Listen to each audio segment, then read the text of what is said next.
Sinong dinalhan nyo ng pera doon sa Malacanang? Allegedly, bahay din ni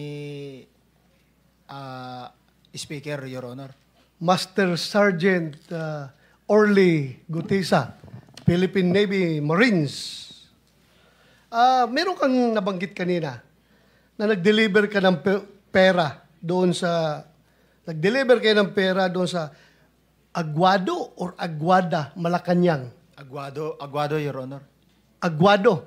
When you say Aguado, kalsada ito sa Malacanang? Yes, Your Honor. Sinong dinalhan nyo ng pera doon sa Malacanang?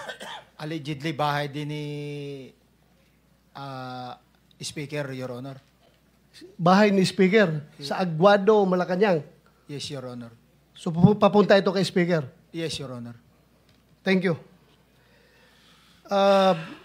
Kay Yusek, yeah, go ahead. Paki-describe mo nga, ano ba yung lugar doon? Kasi ako pumupunta rin ako ng Malacanang. Eh. Ano yung bahay ba yun? Building?